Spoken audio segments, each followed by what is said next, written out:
এই মা যদি হতে হয়, এখানে অনেকে আছে জগতে সৎ মা আছে না বাবা? সৎ মা অনেক অনেক বাড়িতে আছে সৎ মা। আচ্ছা আগে বলো তো দেখি, সৎ মা মানে ভালো মা না খারাপ মা? ভালো মা। তাহলে তো বলতে পারতাম আমরা ভালো মা। আমরা সৎ মা বলছি, মানে সমাজে বলে বাবা সৎ মা মানে খারাপ মা। চলতি কথা হচ্ছে না, সৎ মা মানে খারাপ মা। ওটা নিজের মার মতো হবে না, ওটা সৎ মা। কিন্তু মা সৎ মা মানে যদি খারাপ মা হতো, তাহলে তো লিখতে পারতো গ্রন্থ এটা খারাপ মা বা অসৎ মা। লিখলো কি সৎ মা, যার হৃদয় হয় সৎ। সৎ মা সবাই হতে পারবে না বাবা, অত সোজা নয়। সৎ মার চরিত্র কেমন হবে জানো? সন্তান জন্ম দিলে মা নয়। আমরা অনেকে আছি, আমিও একজন মা।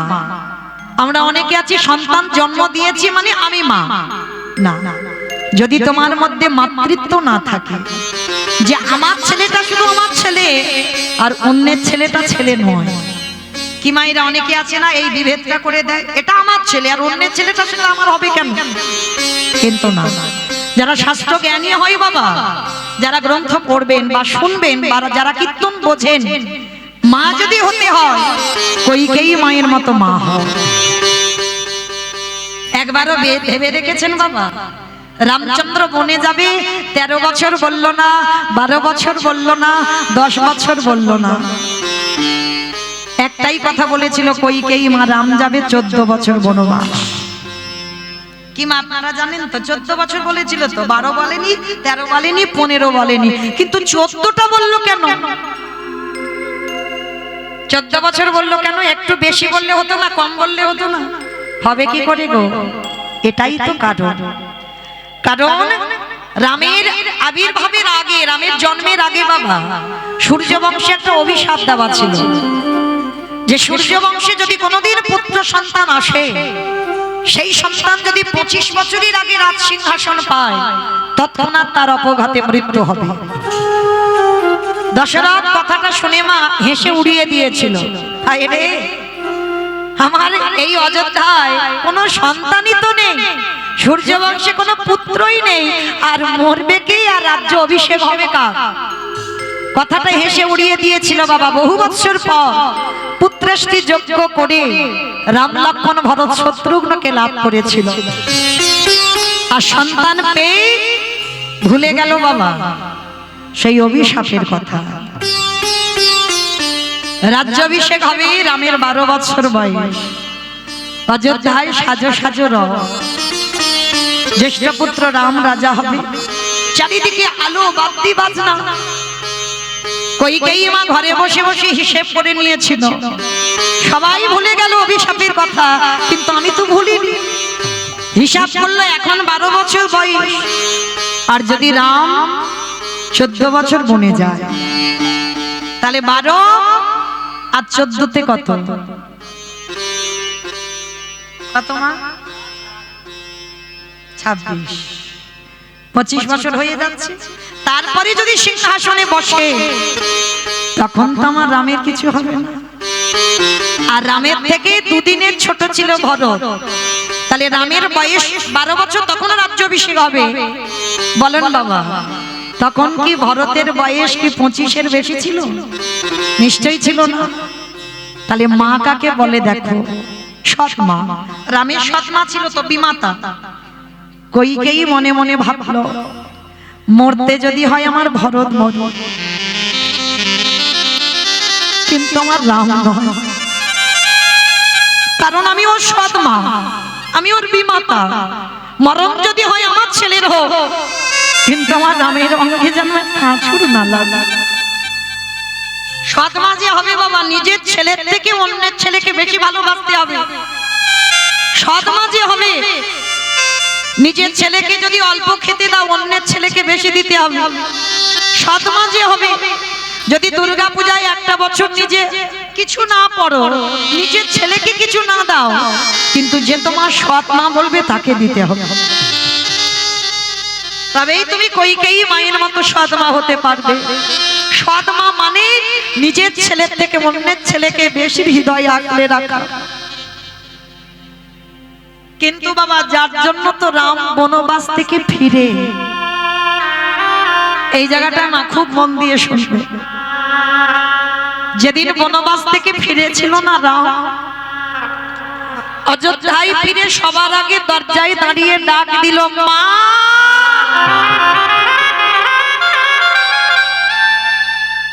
মাগো। যেই না মা বলেছে, সঙ্গে সঙ্গে বাবা কৌশল্যা মানে রামের মা, কৌশল্যা ছুটে এসে বলছে, রাম এই তো বাবা, আমি তোর মা, আমায় ডাকছিলিস?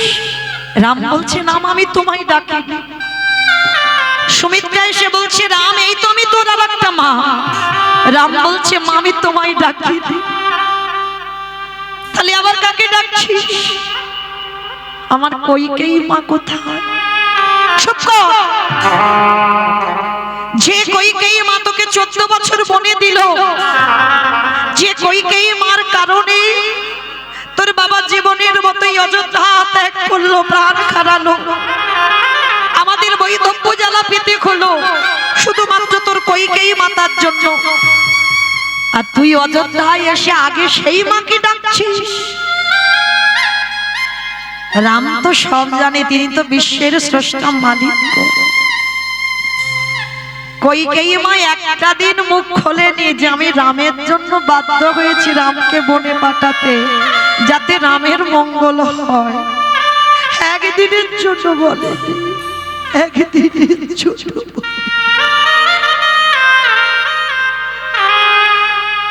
রাম বলে উঠেছিল, বলো না আমার কইকেয়ী মা কোথায়?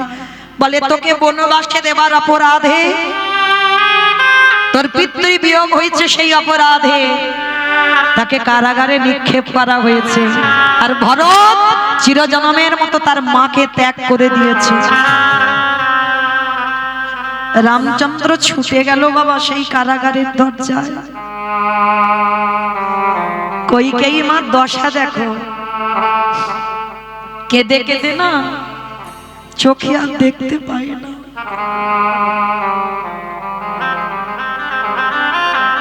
চোখের জল তো নোনা জল গো, সব সময় চোখের জল পড়তে পড়তে অন্ধ। রামের প্রতিচ্ছবিটা বুকে নিয়ে বলছে, রাম অন্তত দেহ থেকে প্রাণটা যাওয়ার আগে একবার দেখা দিস বাবা। ওরে রাম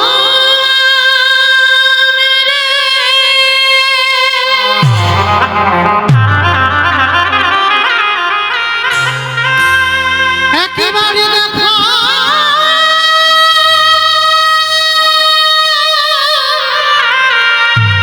দেখা দে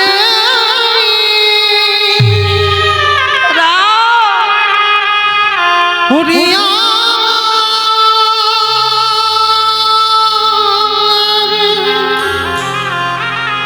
নয়ন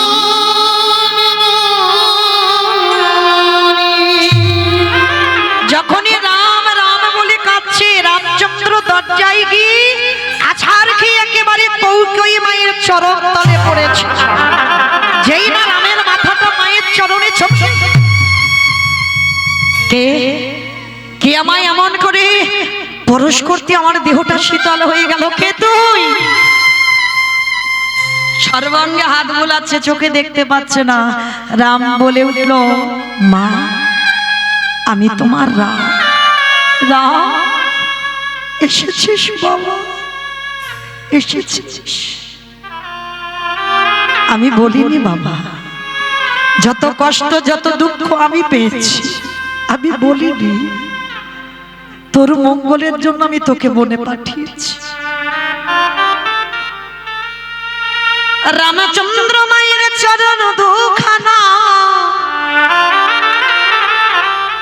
হৃদয়ে জড়ায়ে ধরে বলল, মা গো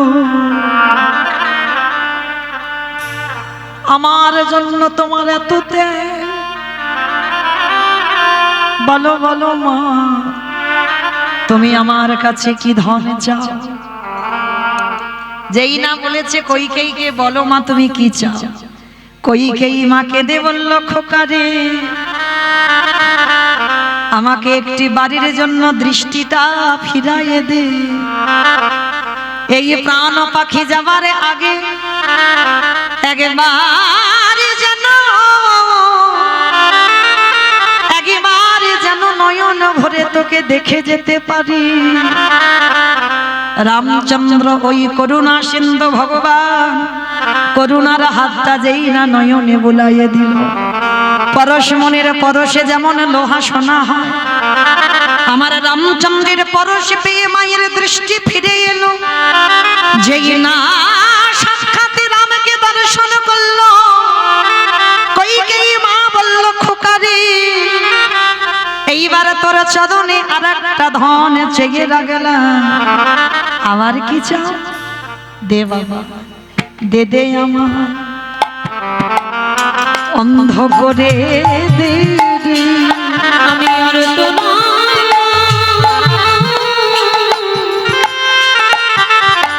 আমি আর তো দে দে অন্ধ করে ওরে যে নয়নে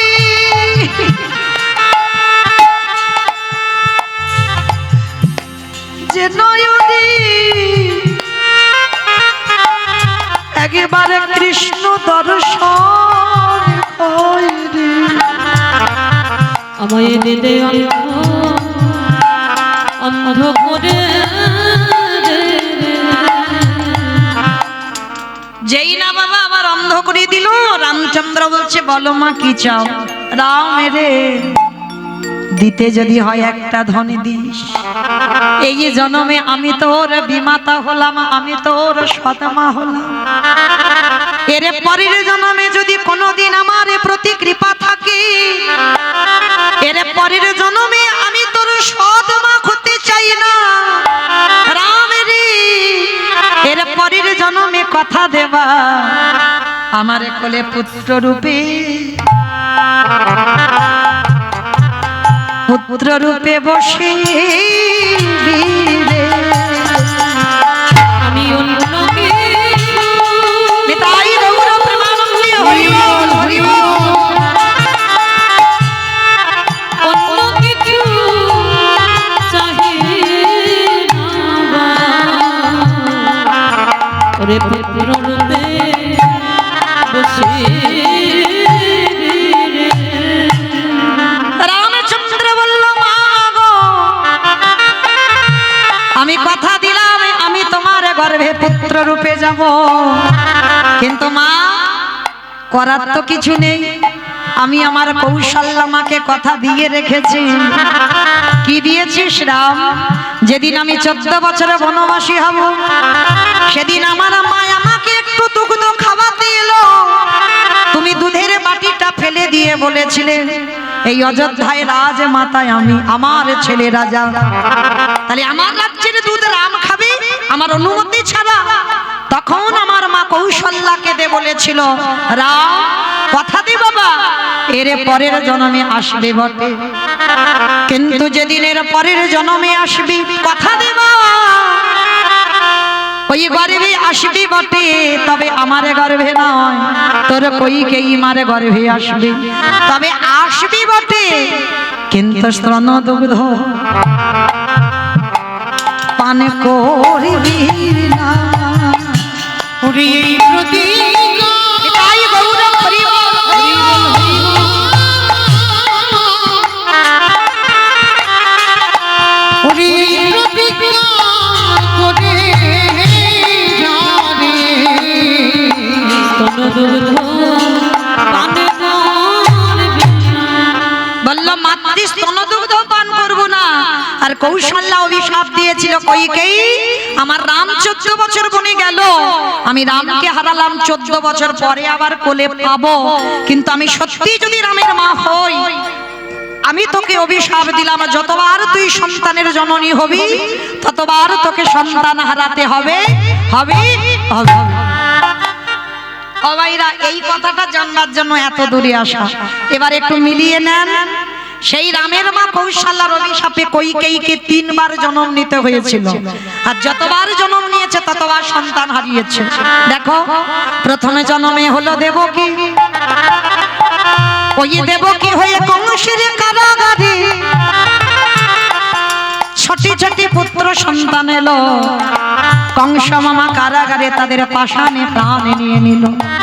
সপ্তম গর্ভে এলো আমাদের বলরাম, ওই বসুদেবের প্রথমা পত্নী রোহিণীর গর্ভে চালনা করতে হলো। অষ্টম গর্ভে এলো আমার কৃষ্ণচন্দ্র, ভাদ্র কৃষ্ণাষ্টমী তিথিতে বাবা বসুদেব মাথায় করে নন্দালয়ে রেখে এলো। আমার হিসেবগুলো করে রাখবে। প্রথম জন্মে দেবকী হয়ে 8টা চলে গেল, কেউ কোলের কাছে রইল না, কেউ মা বলার মতো রইল না। শেষের দিন হয়েছিল কি না, 8টা চলে গেল। তাহলে সেই কইকেয়ী হয়েছে দেবকী প্রথম জন্ম। দ্বিতীয় জন্ম কোথায় হলো? ওই জগন্নাথ ধাম, পুরী ধাম, লীলাচল। ইন্দ্রদম্ন রাজার স্ত্রী, যার নাম হলো গুন্ডিচা মা। ও মায়েরা, গুন্ডিচা মা জগন্নাথের কাছে কেঁদে কেঁদে 18 বার বলেছিল, আমায় পুত্র দাও, পুত্র দাও, পুত্র দাও, পুত্র দাও। যতবার বললো একটা একটা করে 18টা সন্তান দিয়েছিল। কিন্তু মায়েরা সেই 18টা সন্তান পেল বটে, কিন্তু একটাও ছেলে বাবা ধার্মিক নয়। সকাল হলে কান পাতা দায় হয়ে যায় ছেলেগুলোর জন্য। ইন্দ্রদম্ন রাজা গুন্ডিচা মা জগন্নাথের কাছে গিয়ে কাঁদলো, হে জগন্নাথ, ছেলে চাইলাম, এমন ছেলে দিলে যে সকাল হলে কান পাতা দায় হয়ে যাচ্ছে। বলো না, আমার এই 18টা ছেলে উদ্ধার পাবে কি করে? ভগবানের কাছে জানিয়ে রাখলো। আর জানিয়ে রাখার পর আজকের কি করেছে জানো? ইন্দ্রদম্ন রাজা, এখন যারা আমরা যাই পুরী ধামে, এখন তো বাবা জগন্নাথের 3খানা রথ, কিন্তু জগন্নাথের 3টে রথ নয়, জগন্নাথের 6খানা রথ। ওই যে বাবা 18টা ছেলে রক্তেতে তো 18 নালা, হ্যাঁ, ওই যে 18 নালা, ওই যে নদীটা, ওটাতে ব্রিজ ছিল না, ব্রিজ তো পরে হয়েছে। নৌকাতে করে যাতায়াত হতো, মানে নৌকার নদীর ওই পারে 3খানা রথ, আবার নদীর এপারে এলে 3টে রথ, মানে মোট 6টা রথ। তা ইন্দ্রদম্ন রাজা মনে মনে সিদ্ধান্ত নিয়েছিল বাবা, যে আমি এই নদীর উপরে একটা ব্রিজ বানাবো, নদীর উপরে একটা ব্রিজ হবে। তো লক্ষ্য করেন বাবা, ব্রিজটা হবে বটে, এখনো কথিত আছে বাবা, অনেক অনেক ব্রিজে নরবলি দিতে হয়। আমার থেকে আপনাদের অভিজ্ঞতা বেশি বাবা, অনেক ব্রিজে মানুষের রক্ত দিতে হয়, তারপরে ব্রিজ তৈরি হয়। তো আজকের এই ইন্দ্রদম্ন রাজা যতবার ওই ব্রিজ তৈরি করে বাবা, সকালবেলা বানায়, রাত্রিবেলা ভেঙে সব নদীতে মিশে যায়। তা যখনই মিশে যাচ্ছে, ইন্দ্রদম্ন রাজা গিয়ে কাঁদলো, হে জগন্নাথ, আমার কি এমন অপরাধ? আমি তো আমার জন্য নয়, যাতে সমাজে সবার ভালো হয়, সুবিধা হয়, তার জন্য আমি ব্রিজ বানাচ্ছি, কিন্তু কিসের জন্য হচ্ছে না? দৈববাণী করলো ইন্দ্রদম্ন, ব্রিজ তখনই হবে ওই প্রতিটা বিমের মাথাতে বাবা নরবলি দিতে হবে, মানে একটা একটা করে মানুষের মাথা। ইন্দ্রদম্ন রাজা কেঁদে উঠল, জগন্নাথ, আমি যতগুলো বিম তৈরি করব, আমি অত ছেলে পাবো কোথা থেকে? কার মার বুক থেকে আমি ছেলে আনবো? চিন্তা করতে করতে মনে পড়ে গেল, আমার নিজেরই তো ঘরে 18টা ছেলে, তাহলে দরকার কি অন্যের মার বুক খালি করা? কি গো, কত ধার্মিক দেখো, কত সমাজের কথা ভেবেছে। মানে নিজের জন্য নয়, ব্রিজ হবে মানে সবার মঙ্গল, যেতে আসতে সুবিধা হবে, সবার জন্য নিজ পুত্র বলবো।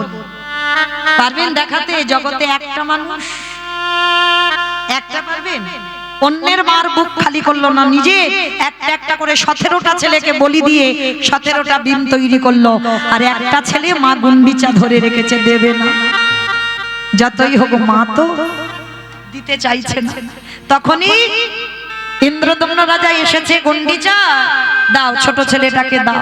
স্বামী, 17টা ছেলেকে নিয়ে নিয়েছো, কিছু বলিনি, তোমার ধর্মের কাজে আমি জীবনে বাধার সৃষ্টি করিনি, তবে আমার এই ছোট ছেলেটাকে নিও না, একটা মা বলার জন্য রেখে দাও। গুন্ডিচা, এটা তুমি কি করলে? তুমি আমার সহধর্মিণী হয়ে তুমি আমার ধর্ম কাজে বাধা দিলে। আজ থেকে আমি তোমার সঙ্গ ত্যাগ করলাম। যারা যাবেন পুরী ধামে গিয়ে আসবে, দেখে আসবেন মাসির বাড়ি একেবারে ইন্দ্রদম্ন রাজার মতো বাড়ি বানিয়ে দিয়েছিল ইন্দ্রদম্ন রাজা গুন্ডিচার জন্য। সেদিন থেকে গুন্ডিচার সঙ্গ করেনি। কেন না, শুধুমাত্র ধর্ম কাজে একটা ছেলেকে দিতে চাইনি বল। আর সেই ছেলেটাকেও কেড়ে নিয়ে 18 ছেলেটাকে বলি দিয়ে ওই রক্তেতে যখনই মাথাটা দিল, তাদের রক্তেতে হয়েছে 18 নালা। জগন্নাথ ইন্দ্রদম্ন রাজা স্ত্রী গুন্ডিচা মায়ের কাছে কেঁদে বলেছিল, মাসি কথা দিলাম, এই যে ধর্ম কাজের জন্য তোমার 18টা ছেলে বলি হলো, কথা দিলাম পৃথিবী যতদিন থাকবে, যতদিন এই ধরিত্রী থাকবে, আমি 9টা দিন তোমার কোলে এসে তোমার হাতের রান্না সেবা করব। এত মহামারী হয়ে গেল বাবা, জগন্নাথের আশা আটকানো যায়নি মাসির বাড়ি। জগন্নাথ মাসির বাড়িতে এসেছে, 9টা দিন ওখানে থেকে আবার উল্টো রথে গন্তব্যস্থলে ফিরেছে।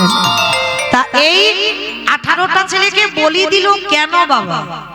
এখানে প্রত্যেকের মনে একটা প্রশ্ন, যিনি জগন্নাথ জগতের নাথ, এত বড় বিধান যে 18টা ছেলেকে বলি দিল, এটা কি অপরাধ নয়? বলছে না, অপরাধ নয়। কি গো, সব মৃত্যুতে অপরাধ নয়, 18টা ছেলেকে নিজের হাতে বাবা বলি দিল, এতে অপরাধ নয়। কেন?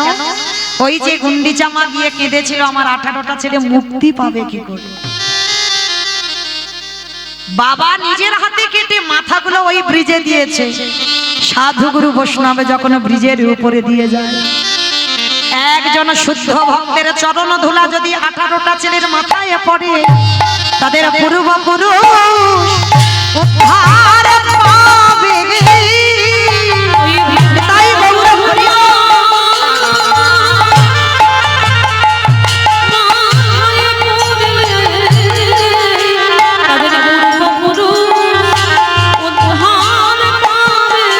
আস্তে মায়েরা তাহলে হিসাবগুলো ঠিক রাখছেন তো? প্রথম জন্মে 8টা, দ্বিতীয় জন্মে 18টা, তাহলে কটা হলো বাবা? 26টা। এইবার তাহলে দুটো জন্ম দেবকী হলো, গুন্ডিচা হলো। ওই তৃতীয় জন্ম কোথায় হলো? ওই নদিয়া নবদ্বীপের মাটিতে নীলাম্বর চক্রবর্তীর কন্যা সচী মা হয়ে, ওই সচী মায়ের প্রথম 8টা কন্যা সন্তান হলো। অদ্বৈতের প্রণামে দেহ রাখলো। সপ্তম গর্ভে এলো আমার বলরাম। হরি বল বাবা ঠাকুর, হরি বল, অপরাধ নিও না। তাহলে এই নবম গর্ভে এসেছিল বিশ্বরূপ, আর বিশ্বরূপ এসে 16 বৎসর বয়সে চলে গেল সন্ন্যাস। আর দশম গর্ভে এলো আমার নিমাই, 24 বছর বয়সে মাকে কাঁদিয়ে সন্ন্যাসে গেল। তাহলে কি বুঝলাম?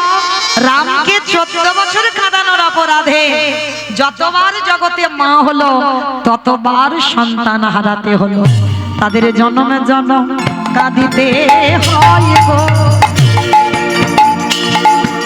জনমে জনম জনমে কাঁদিতে হয় গো।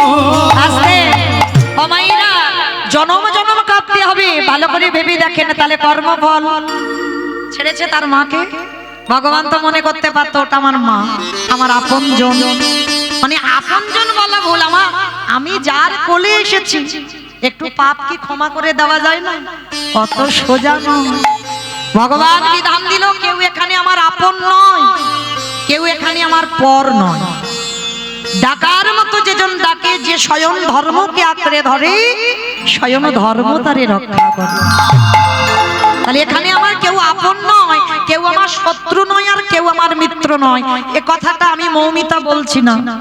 কুরুক্ষেত্রের মাঠে মাতা গান্ধারী কৃষ্ণকে বলেছিল, কৃষ্ণ কুন্তি তোর নিজের পিসি, তাই ওর 5টা ছেলেকে বাঁচিয়ে দিলি, আর আমি তোর নিজের পিসি নয় বলে আমার 100টা ছেলেকে নিধন করে দিলি। ভগবান এসেছিল, ও পিসি,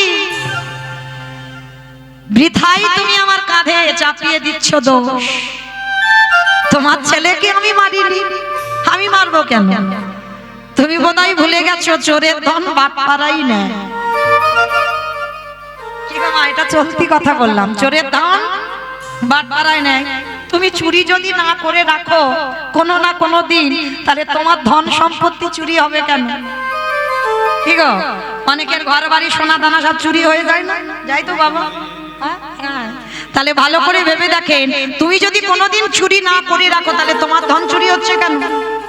আমার কথা বিশ্বাস করতে হবে না, শাস্ত্রের দিকে তাকিয়ে দেখে, এগুলো তো আমার কথা নয়, মিথ্যা নয়। হ্যাঁ, অপিসি তোমার পাপের ঘরা পূর্ণ হয়েছে, তাই তো আজকের এই দশা। আর যদি তোমার পাপের ঘরা পূর্ণ না হতো, তোমার আজকের কুরুক্ষেত্রের মাঠে এতগুলো ছেলে যেত। কৃষ্ণ আমি ওদের মা বলে না, মা জন্ম দিয়েছে মানে মা নয়। 100টা ছেলে তোমার নয়, সব কটাকে চুরি করেছ। কৃষ্ণ আমি 100টা ছেলে চুরি করেছি বলে, হ্যাঁ কৃষ্ণ, কিন্তু আমার যে মনে হয় আমি আপন নয় বলে তুই আমায় কাঁদালি। ও পিসি, তাহলে এটা যদি তোমার মনের কথা হয়, আজ আমি তোমায় একটা জিনিস দেখাবো, চলো। গান্ধারীর হাতটাকে ধরেছে, ধরে বাবা কুরুক্ষেত্রের মাঠে নিয়ে গিয়ে দেখাচ্ছে বিশাল বড় একটা বট গাছ। এই জায়গাটা মা খুব মন দিয়ে শুনবে, অনেক কিছু জানতে পারবে। বিশাল বড় একটা বট গাছ, আর এই বট গাছে একটা ছোট্ট বাবা টুনটুনি পাখি বাসা বেঁধে আছে। টুনটুনি পাখি, স্বামী স্ত্রী দুজন, আর 5টা বাচ্চা বাসাতে আছে। তা যেই না বাসাতে বাচ্চাগুলোকে নিয়ে বসে আছে, ঠিক সেই সময় আমার ওই পুরুষ পাখি আর স্ত্রী পাখি, স্বামী স্ত্রী, তা হঠাৎ বাবা ওই কুরুক্ষেত্রের মাঠে ঢেরি পিটিয়ে গেল। শোনো শোনো শোনো, আর 3 দিন পরে কুরুক্ষেত্রের মাঠে যুদ্ধ হবে, যে যেখানে আছো সবাই এখান থেকে পালিয়ে যাও।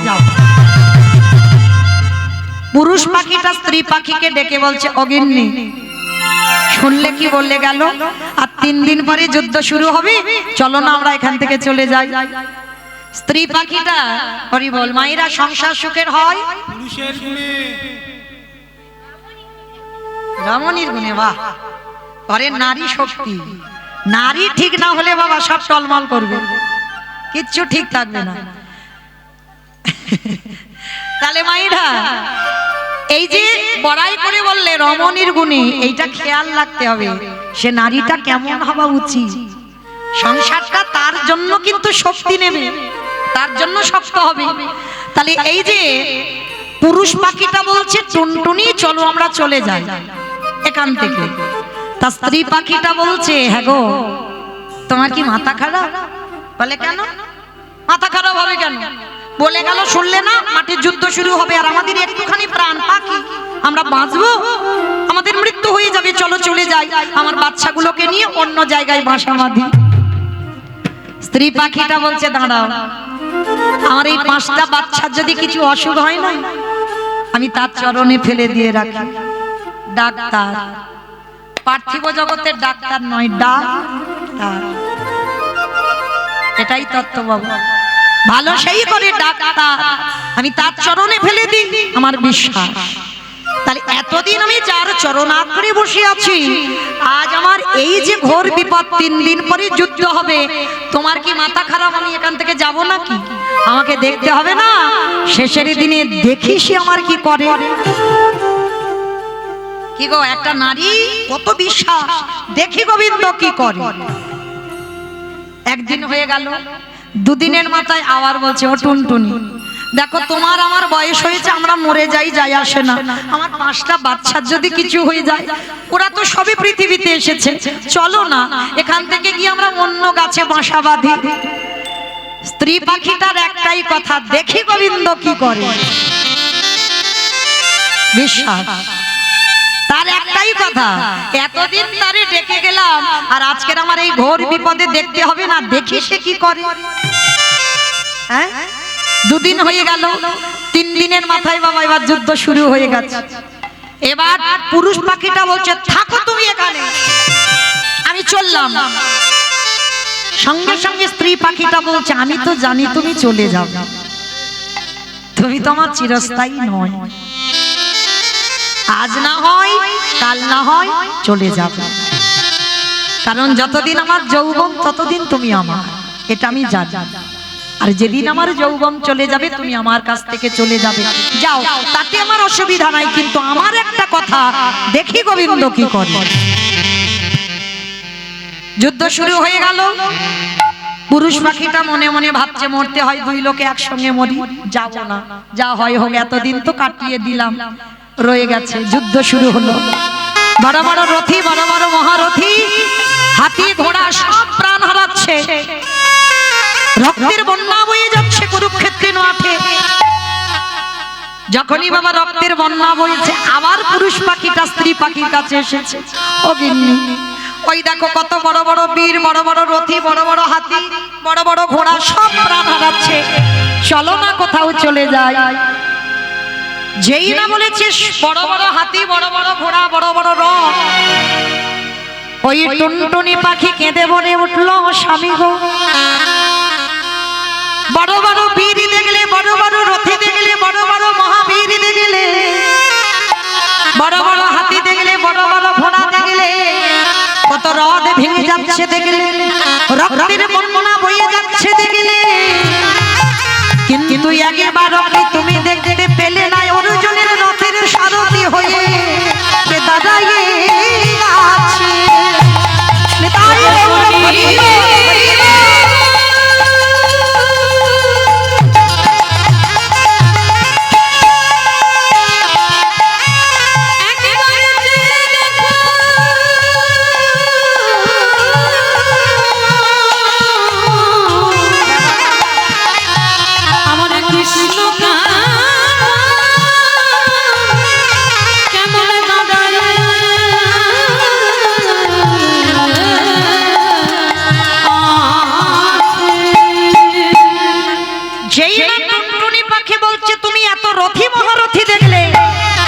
অর্জুনের রথের সামনে যে ঘোড়ার লাগাম ধরে আছে দেখতে পাচ্ছ না?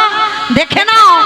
যারে যোগীগণে যোগে পায় না, মণিগণে মনে পায় না, ধ্যানীগণে ধ্যানে পায়, ব্রহ্মা ব্রহ্মলোকে পায় না, শিব শিবলোকে পায় না, ইন্দ্র ইন্দ্রলোকে পায় না, সেই চরণ সামনে দাঁড়াই আছে। একেবারে নয়ন ভরে তুমি দেখে দেখে না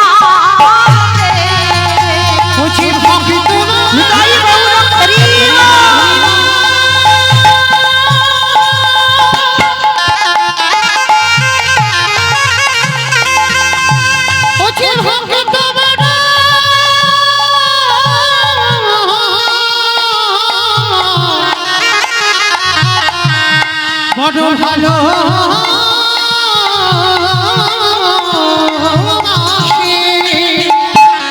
এইবার যেই না বলেছে চলো, স্ত্রী পাখিটা পুরুষ পাখির হাতটা ধরেছে, চলো এবার একটা জায়গায় যাব। তাহলে কোথায় যাব? আমরা উড়ে অন্য জায়গায় যাব বলে না, 5টা বাচ্চাকে নিয়ে অর্জুনের ওই যে রথের চাকায় আছে, ওই চাকার তলায় আমরা 5টা বাচ্চাকে নিয়ে মাথাটা দিয়ে বসব। শোনা মাত্র পুরুষ পাখিটা চমকে উঠে, এটা কি বলছো টুনটুনি? এখনো বেঁচে আছি আর রথের চাকায় মাথা রাখলে ও রথ চললে আমরা মরে যাব। বলে ওটাই তো চাই, তুমি বোধহয় জানো না, এই জগৎ সংসার কালে যদি কোনো ব্যক্তি শুভ কাজে যায়, শুভ কাজে যাওয়ার আগে যদি মরা দেহ দর্শন করে যায়, তার দিন নাকি শুভ হয়ে যায়। আমা জানো তো, কোথাও যেতে গেলে যদি পাশ থেকে যায়, বলো হরি বলো হরি বলো হরি, সঙ্গে সঙ্গে হাত দুটো জোরে করে বলি না, ঠাকুর মনে হয় দিনটা ভালো যাবে। মরা দেহ দেখে যাচ্ছি, বলি তোমা, এটা একেবারে প্রবাদ, সবাই বলি মরা দেহ যদি দেখা হয় দিন ভালো যায়। অপরাধ নিও না মা, কানটা মুলে নিচ্ছি, সব মরা নয়। কি গো, কেউ যদি বোতল খেয়ে মরে যায় তাহলে কি হবে কাজ? তোমার দিন শুভ হবে? ও আরো তুমি দেখে যাচ্ছ মানে তোমার আরো নরকে যেতে হবে। কেউ যদি বিষ খায়, গলায় দড়ি দেয়, লাভ হবে কি? তাহলে কোন মারা দেখতে হবে? যে মারা যেই বদনে কৃষ্ণ নাম বলতে বলতে প্রাণ হারা, যে মারা সারা জীবন কৃষ্ণ ধ্যান, কৃষ্ণ জ্ঞান, কৃষ্ণ চিন্তা, কৃষ্ণ মরণ, কৃষ্ণ স্মরণ, কৃষ্ণ ছাড়া আর জানে না, সেই মরা দিকে যদি যাও তোমার দিন ভালো যাবে। আজকের স্ত্রী পাখিটা পুরুষ পাখিকে বলছে, দেখো বলে ওটাই চাই, কারণ আমার মতো ভক্ত,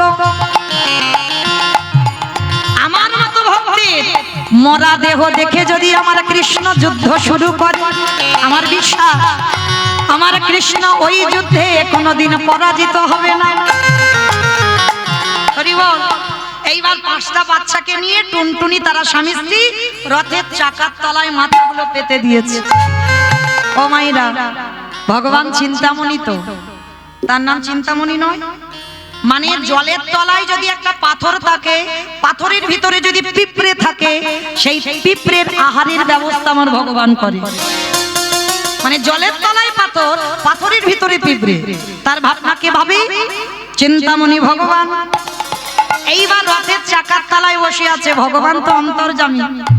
ও মায়েরা, প্যান্ডেলের চারিদিকে চোখ ঘুরে ঘুরে বেড়াচ্ছে, শুধু আমি নয়, আমার চোখে ধুলো দেওয়া যায়, কিন্তু যে ছেলেটা বাঁশি বাজাচ্ছে খাতা কলমে হিসেব হয়ে যাবে সময় মতো, কে কীর্তন শুনলো, কে শুনলো না, কে কেঁদে গেল, কে হেসে গেল, আর কে বসে বসে সন্ধ্যাবেলা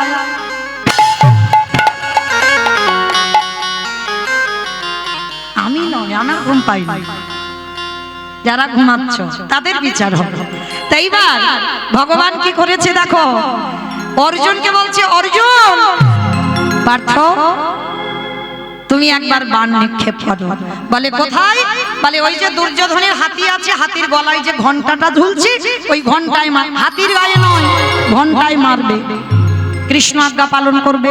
পার্থ আঘাত করলো ঘন্টায়, ঘন্টা পড়লো, আর যেই ঘন্টা মাটিতে পড়লো ভগবান নয়ন ইঙ্গিত করে, সে তো চিন্তামণি গো, তার কাছে কিছু বলতে লাগে না, চাইতে লাগে না, সে সব বুঝতে পেরে যায়।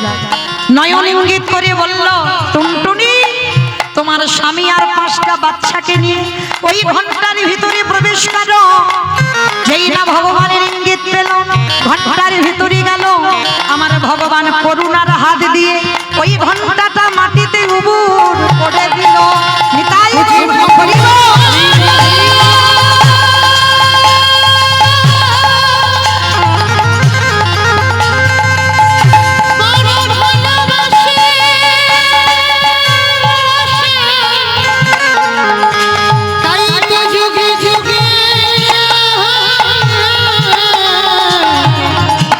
ভক্তের কাছে ছুটে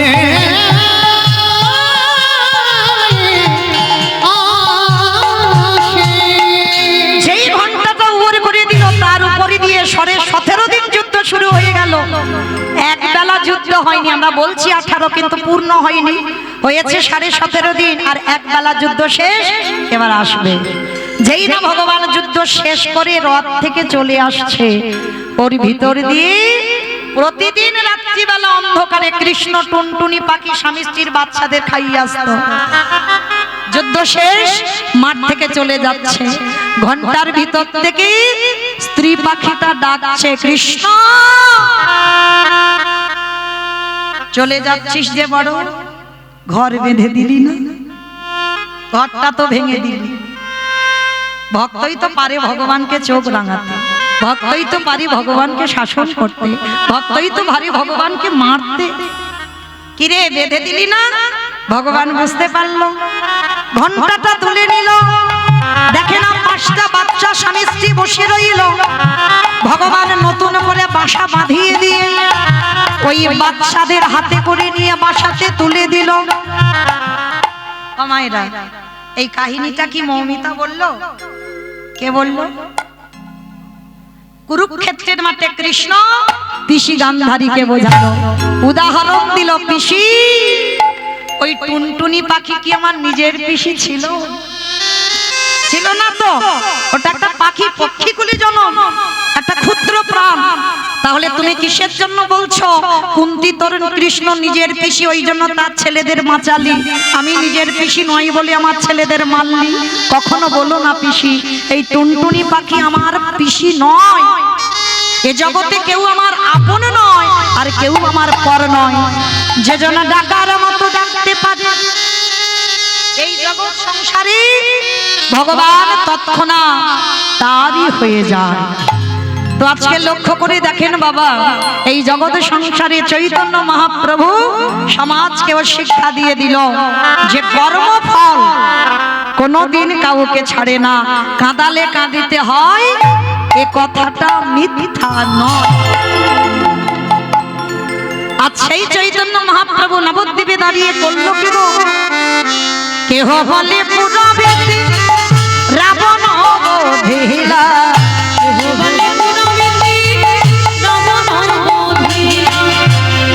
আমার উলু কই মাঠে খুঁজছে। কেহ বলে পুরবেদী রাবণ বধিলা, কেহ বলে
ভাবে গোটায়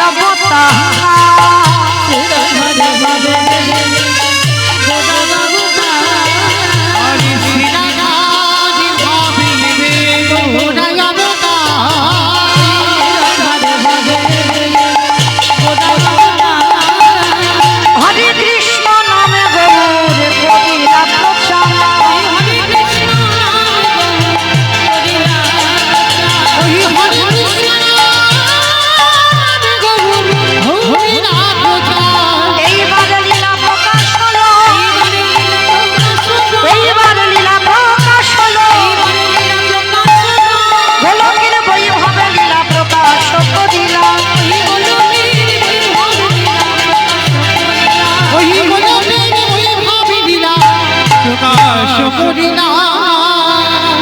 বাসুদেব ঘোষে কহে করি জোড়ো হাত, অগজে সেই কৃষ্ণ সেই তো জগন্না, বাসুদেব কাহে এইবারে কাশী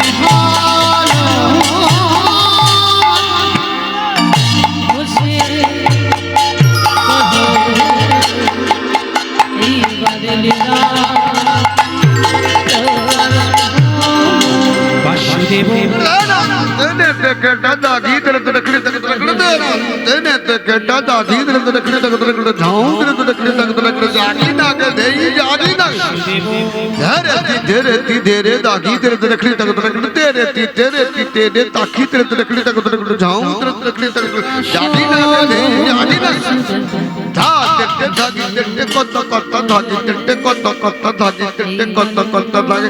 তাও বাসুদেব ঘোষে কহে এইবার লীলা প্রকাশ হলো, তাই গৌর প্রেমানন্দে হরি বল হরি বল হরি বল। বাসুদেব ঘোষে কহে এইবার লীলা প্রকাশ হলো, আরে বাসুদেব ঘোষে কহে এইবার লীলা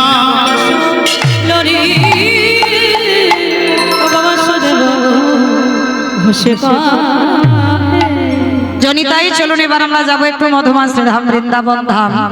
তো মাইরা এতক্ষণ নবদ্বীপে ছিলাম, একবার দেখি প্রেম সে সবাই বলেন গৌর সুন্দরী কি, নবদ্বীপে ধাম কি, সচির নন্দন কি, বিষ্ণু প্রিয়া কি, ধ্বনিটা হলো কি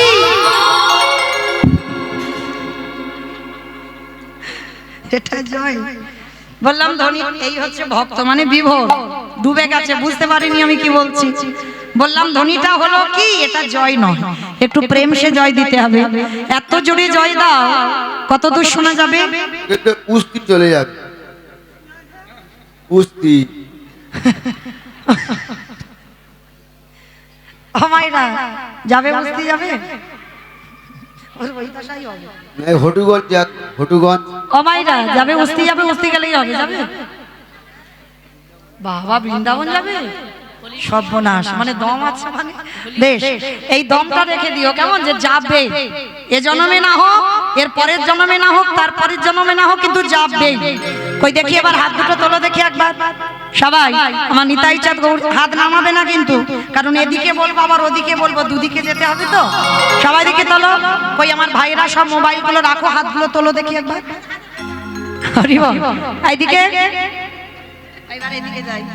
কই সবাই দেখি তোলো একসঙ্গে, সবাই বলবে কেমন, সবাই বলো গৌর সুন্দর কি, নবদ্বীপ ধাম কি, সচির নন্দন কি, বিষ্ণু প্রিয়া কি, নিতাই চাঁদ কি, ভক্ত বৃন্দ কি, হরিবাসর ধাম কি, সাধু গুরু বৈষ্ণব কি, আপন আপন গুরু চরণ কি, নিতাই গৌর প্রেমানন্দে হরি বল। আমাইরা চলো এবার দেখি একটা ভজন গাইতে গাইতে একটু যাই ব্রজে, কিংবা একটা ভজন হবে তো, চলো। কই দেখি একটু জোরে উলুধ্বনি দাও। ও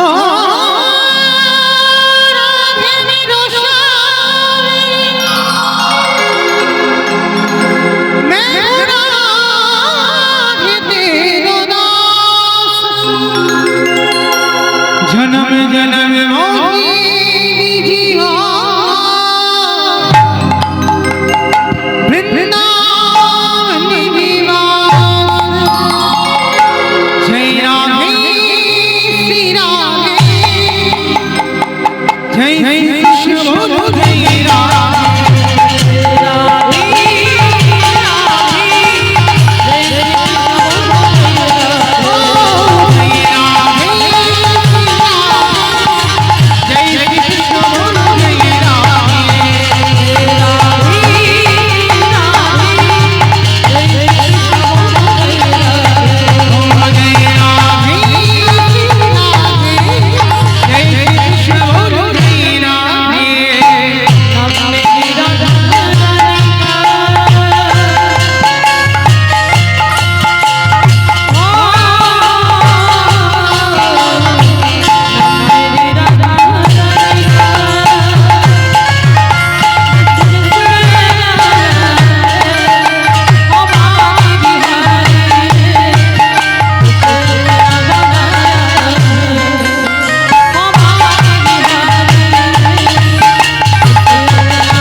সবাই যাব, যারা যারা যাব আর একবার কান মুলে বলছি, মা কালীর দিব্যি আর বলবো না। সবাই দেখি একবার হাত দুটো তোলেন আমার সঙ্গে সবাই। এদিকের মায়েরা একসঙ্গে তালে তালে ওই জায়গাটা ধসে মতো যাচ্ছে, তোলে সবাই একসঙ্গে তালে তালে করো, তালে কেমন নাম মেরি রাধা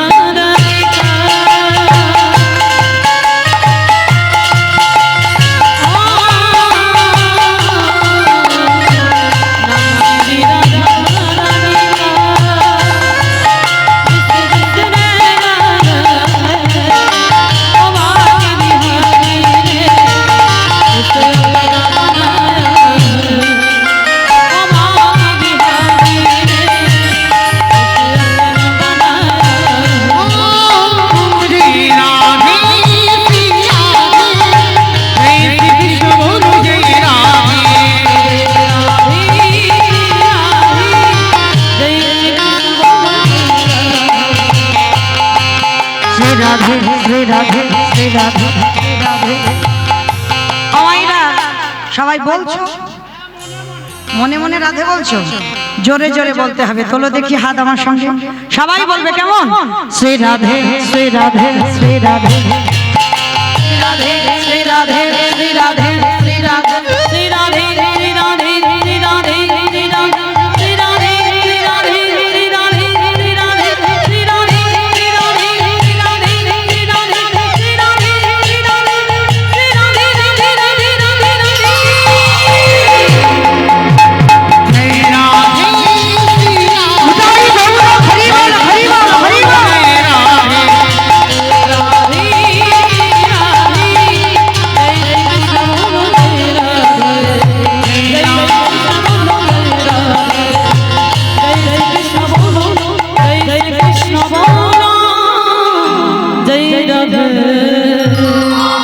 প্রেম সে বলো রাধা রানী কি।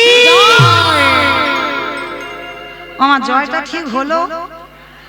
দূর হয়নি, না হয়নি, ঠিক হলো না মায়েরা? তোমাদের এই মলয় হরিবাসর তো মলয় গ্রামে শাশুড়ি বৌমা ঝগড়া টগড়া হয় না? হয়। ওই আওয়াজটা একটু বের করো। তখন তো ভাসুর শ্বশুর থাকলে লজ্জা করে না? ওই আওয়াজটা দাও একটু জোরে বলো। রাধা রানী কি, বৃন্দাবনেশ্বরী কি, যমুনা মাইয়া কি, নন্দগাম কি, উষাগাম কি, বর্ষানাম কি, ভক্তবৃন্দ কি, হরিবাসর ধাম কি, সাধু গুরু বৈষ্ণব কি, আপন আপন গুরুচরণ কি, কমিটি ভাই সব কি, হরিনাম যজ্ঞ কি, মহাপ্রসাদ কি, আজকের আনন্দ কি, নিতাই গৌর প্রেমানন্দে। আমাইরা চলো, অনেকক্ষণ আমি গাইলাম, এবার একটা কথা বলি। সিনেমা টিনেমা দেখো? আচ্ছা সিনেমা বাদ দিলাম, সিরিয়াল দেখো? দেখো তো, আমি দেখতে বারণ করছি না, দেখো। কিন্তু একটা কথা বলি, এই যারা যারা সিরিয়াল দেখো, আচ্ছা কতক্ষণ করে হয় গো? 8 ঘন্টা, মানে খুব ভালো করে দেখে। আচ্ছা 8 ঘন্টা যে সিরিয়াল হয়, গোটাটাই 8 ঘন্টা হয়? হ্যাঁ 10 মিনিট, মানে হিসাবে 15 মিনিট অ্যাডভার্টাইজ আর 15 মিনিট মূল কাহিনীটা হয়। আচ্ছা ধরো সিরিয়ালটা খুব জমে গেছে, আর জুম করে যদি অ্যাডভার্টাইজ দেয় কিরকম মনে হয়? মানে যেন দেওয়ালে মাথাটা একটু ঠুক হয় কি না? আচ্ছা এই কথাটা কেন বলছি বুঝতে পারছো কি? কেউ পারোনি, একটু পরিষ্কার করে এবার বলি। সিরিয়াল দেখতে দেখতে বাবা, সিরিয়াল জমে গেলে অ্যাডভার্টাইজ দেয়, দেখতে ভালো লাগে না, ইচ্ছা করে না, তবু দেখতে হয়। কেন দেখতে হয়? যে কোম্পানির অ্যাডভার্টাইজ গুলো দেয়, ওই কোম্পানি তো সিরিয়ালটা চালাচ্ছে, না ভালো লাগলেও দেখতে হয়। ঠিক তদ্রূপ আমাদের মতো কীর্তনিয়াদের এনেছেন আমার এই মলয় হরিবাসরের কমিটি দাদারা বাবারা যারা আছেন ভাই, তাহলে বাবা তারা যখন এনেছে তাদের জন্য 10 মিনিট, বেশি নয়, 10 মিনিট একটু তাদের জন্য আমার অ্যাডভার্টাইজ দেওয়া। কারণ আমাদের মতো অধম কীর্তনিয়াদের আজকে আমরা গাইবো, আমার পরেও কীর্তন আছে, আবার কালকেরও আছে, কালকের আবার রাস আছে। তাহলে এই আমাদের মতো কীর্তনিয়াদের এই যে কীর্তন আপনারা শ্রবণ করছেন, দূর দূরান্ত থেকে ভক্তরা এসেছেন, যারা আমাদের এনেছেন, ওরা যদি না মানতো বাবা, তাহলে বসে বসে ওই ঘরে মোবাইলেই দেখতে হতো, সরাসরি সাক্ষাৎ হতো না। তাহলে এই যে সরাসরি সাক্ষাৎ যারা নিমন্ত্রিত করে এনেছেন তাদের জন্য, তাদের অ্যাডভার্টাইজের জন্য ওরা যেহেতু এনেছে, এই হরিবাসর চালাতে গেলে কিছু অর্থের প্রয়োজন। আর শুধু প্রয়োজন নয় বাবা, আমার আছে বলে আমি কীর্তন করাবো হবে না তো। কলিযুগে আমার থাকলেও আমাকে দাঁড়ে দাঁড়িয়ে ভিক্ষা করতে হবে। তো যাই হোক, আমার কমিটি বাবারা দাদারা যাবেন আপনাদের চরণে, যার যেমন সামর্থ্য আছে, কোনো জোর জবরদস্তি নয়, যার কাছে যেমন আছে কিঞ্চিত ওদের আঁচলে একটু দান করবেন। আমার বিশ্বাস আপনাদের এই দাম দিয়ে এই মলয় হরিবাসর, যেহেতু বহু বছরের হরিবাসর, যেন আরো দীর্ঘস্থায়ী হয়, আরো যেন আমি আসি না আসি, আরো যেন বড় বড় কীর্তনিয়ারা এসে লীলা কীর্তন পরিবেশন করতে পারে। তো মায়েরা যারা যারা দেবেন, ওই ঝনঝন আওয়াজটা যেন না হয়, ওইটা একটু ভেবে দিও কেমন? একটু বড় বড় চেষ্টা করো, কারণ ভিক্ষাই তো সম্বল। কারণ তোমরা ভিক্ষা না দিলে আমরা কি করে পাবো বলো? যেহেতু ভিক্ষা করাই আমাদের জীবন, তো চেষ্টা করো অন্তত একটু বড় বড় ব্যবস্থা করার, কেমন? প্রেম সে সেবাই বলো নিতাই গৌর প্রেমানন্দে হরি বল হরি বল হরি বল।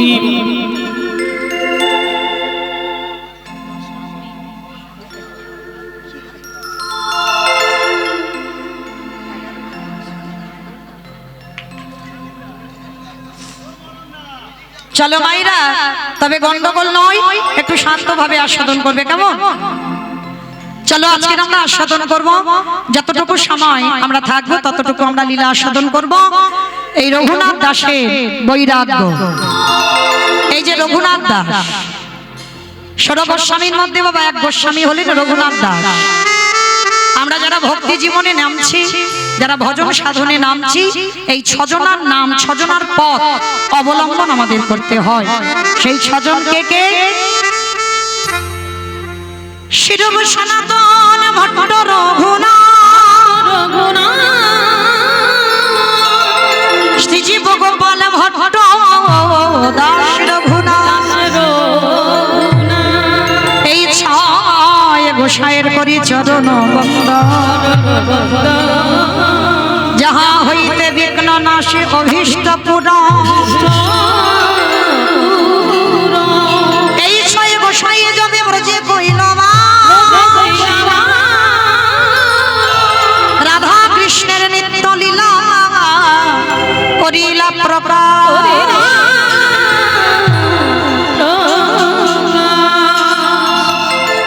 তাহলে এই ছজন গোস্বামী, বস ও মাইরা, শিরূপ সনাতন ভট্ট রঘুনাথ, শ্রীজীব গোপাল ভট্ট দাস রঘুনাথ, এই ছয় গোসাই, ছজনার নাম। আর ছজনার মধ্যে আমরা একটা গোস্বামীর কথা আজকে একটু আলোচনা করব, যে গোস্বামীর নাম হচ্ছে রঘুনাথ দাস গোস্বামী। এই রঘুনাথ দাস গোস্বামীর বাড়ি কোথায়? হুগলি জেলায় আদি সপ্তগ্রাম। আস্তে মা কথা নয়, দান দেন, ধ্যানটাই দিকে রাখেন। হুগলি জেলায় আদি সপ্তগ্রাম। আর এই আদি সপ্তগ্রামে জমিদার পরিবারের ছেলে, বাবা হলো গোবর্ধন দাস আর জ্যাঠামশাই হলো হিরণ্য দাস। যেমন রামের কথা বললে বাবা লক্ষণের নাম এসে যায়, আর এই গোবর্ধন আর হিরণ্য এরা দুই ভাই, ঠিক এই রাম লক্ষণের মতো জুটি। মানে যা করে দুই ভাই, মানে এরা মারামারি পেটাপেটি লাঠালাঠি করার ভাই ভাই নয়, জায়গা জমি নিয়ে বাবা শিল্পথার ভাই ভাই নয়। মানে এতটাই মিল, মানে যা কিছু করে দুই ভাই, যেখানে যাই দুই ভাই। কিন্তু হিরণ্য দাস সংসার করেনি গোবর্ধন দাসের ঔরসে রঘুনাথ দাস। কিন্তু মা রঘুনাথ দাস হচ্ছে মানত করা সন্তান।